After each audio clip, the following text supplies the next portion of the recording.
Minecraft Switch Edition, one of the best uses of Nintendo's Switch hybrid design to date, and a complete rendition built for up to 4 players.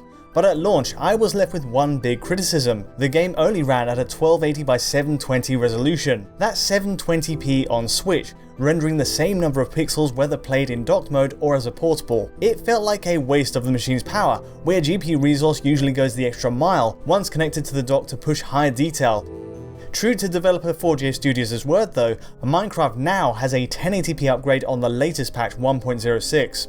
It's a colossal leap in detail from 720p, 2.25 times the pixels in fact, so the question is, does this jump come at any cost elsewhere? The 1080p boost is very understated in 4J Studios patch notes, hidden in a line of bug fixes. It's the only visual upgrade listed as well. According to an interview with Time, the developer's CTO Richard Reevey has stated, "Everything else is unchanged at present. We really just wanted to make jumping up the resolution wouldn't cause any problems." Indeed, at launch, Microsoft confirmed that switching resolutions on the fly between Switch's docked and undocked modes caused issues with the HUD. But on patch 1.06, clearly 4J Studios has found a workaround and it all just clicks together. Right, so let's knock the first nail on the head. You're getting a jump from 720p on the original launch version to 1080p on patch 1.06. Proving the point, zooming in across the tutorial level shows a vast boost in image quality, bringing it right up to a level of expectations from Switch at launch, and even PS4's 1080p image. Now, anti-aliasing is still missing, as is the case for 4J Studios' other Minecraft console ports, but the point is we're getting a boost from around 921,000 pixels to over 2 million on Switch. That pays huge dividends for anyone using a 1080p TV. We're not at the mercy of Switch's scaler anymore, and now full HD screen users can get a true pixel match from the console. And as you'd expect, even the menu overlays run at 1080p. For a game like Minecraft, a resolution boost is deceptively useful. Sure, it takes pride in its simplicity with low-res textures used to build a world of blocks, but this jump to 1080p has benefits for greater long-distance views of the land. Looking over your creations at range, the upgrade is impossible to ignore next to 720p. A surprise bonus here is that texture filtering also gets a boost on Switch, with its higher pixel sample range boosting clarity for the setting. All of which means you get clearer, cleaner surfaces at tight angles than you did before. So it's all gain, but are there any sacrifices to mention here?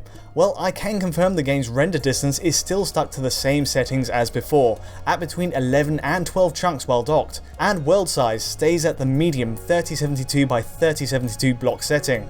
As a result, pop-in kicks in at the exact same points as you move through the world, and really there's no other visual changes to speak on. The good news is it was already an acceptable setup on Switch in the first place, and nothing is compromised to give the GPU more fill rate to achieve the resolution bump. Again, Richard Reevey is quoted on Time's website, explaining extra optimization is to thank for this. The main thing holding the team back from 1080p was the matter of transitioning to and from the dock, but with that fixed, Switch can really let rip here. It's understandable that keeping everything at 720p made life easier for the launch, but now we have the update, I haven't seen any issues while switching between the two. Barring a quick re-rendering of the block layout while docking, it's a seamless jump between the two. Okay, so what about frame rate? Interestingly, my test route on the tutorial stage shows no real issues in holding 60fps. Bearing in mind Switch was running nicely at 720p and 60fps, even outperforming PS4 at 1080p, it suggests there must have been a lot of headroom to work with at 720p originally.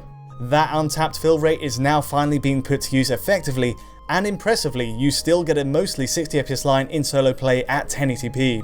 There's one case where we see a lengthy drop to the mid 50fps region, a little lower than the original launch state, but even with a complex built-up area like this, there's not much to suggest performance is at all affected. This is exactly what we wanted, and stuttering is also apparently decreased next to my original test. From the solo standpoint, it's an excellent showing. Better still is the turnout for Switch in split screen while docked. On the original patch, this had a range between a hard lock at 40fps at times right up to 60fps. The lock into 40 and 60 here points to a double buffer form of VSync, which in effect creates the erratic frame rate reading on our graphs. But moving to patch 1.06, something has clearly changed. The average frame rate is slightly higher, and while it stays between 40 and 60fps, the gradient of the frame rate line is much smoother. It wavers up and down more freely, and generally motion feels less disjointed as a result. In fact, this even benefits Switch in the portable mode, and the hard switches between 30 and 60 we saw before are gone in the areas we originally encountered them. But focusing on docked play for now, the tutorial stage is the best stress test for split screen. Looking at others, it really represents the extreme. The Chinese mythology stage, for example, is prone to drops here and there, but more sparse open areas like the Mario themed level are much closer to 60 FPS. And yes, of course, the full picture is still all running at 1080p resolution here, giving each player more pixels to work with on their smaller window. In a 4-player split on a big screen, 1080p again makes a world of difference to the experience. Boosted image quality and better texture filtering is the story here then, and it comes at little to no cost in performance. If I had one lingering gripe though, it'd be this. Given 60 FPS really isn't a guarantee in split screen sessions with friends, a 30 FPS cap really would go down as the better option. As a menu toggle, it's still high on my wish list for Minecraft on console, and I'm hoping to see it someday. In the meantime, this Minecraft patch goes down as one of the more radical visual upgrades we've seen on Switch. 720p to 1080p isn't trivial, but 4J Studios has made it happen. Right, that's it from me for now. To see more visual comparisons and frame rate tests on Switch, please give our channel a like or subscribe. And as ever, there's the original source file to this video on our Patreon at digitalfoundry.net. But until next time, thanks for watching.